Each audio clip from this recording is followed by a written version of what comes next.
My name's David Schlachter, and I'm from Marin County, California. And a couple years ago, my wife and I had an opportunity to go on assignment for 2 months in Tel Aviv, Israel, for an alternative energy project. And we ended up staying for almost 2 years because we absolutely fell in love with the place.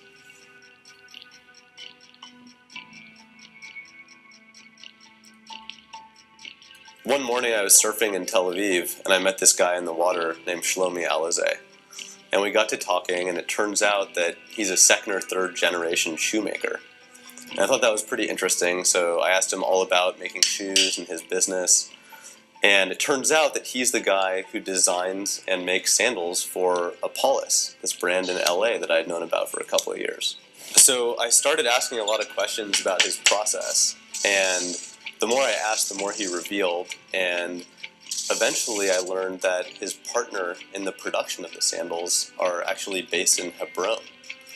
And when he first said Hebron, I almost didn't register. And I said, Hebron, like Hebron in the Palestinian territories, Hebron? And he said yes.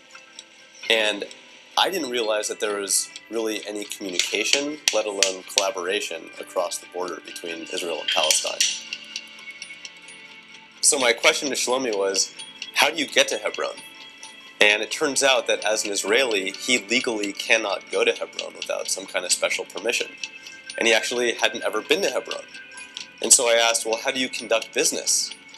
And he said, well, we've been communicating for the last 5 years only via video Skype. And there's some way for the goods to actually get across the borders, but he hasn't gone.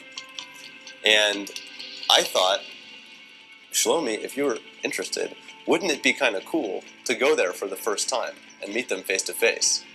And he thought about it for a minute, and then I could tell he got a bit excited by the prospect.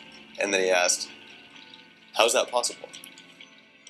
At the time, my wife was working on a cross-border environmental project, and through her office, she had the ability to get a one-day visa for Shlomi that would allow him to legally travel to Hebron. And when we told him this, he got really excited because I think he believed for the first time it actually would be possible to travel to Hebron and meet his partners Mira and Hijazi face to face for the first time.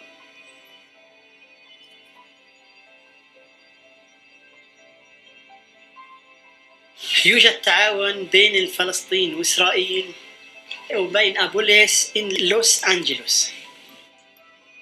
When we were in Hebron, one of the most powerful things that I heard was when Shlomi's partner Hijazi said, look, we have interactions and transactions across this border every day by operating our business.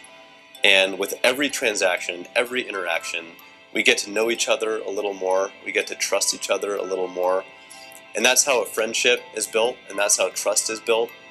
And there's really no telling how far that can go.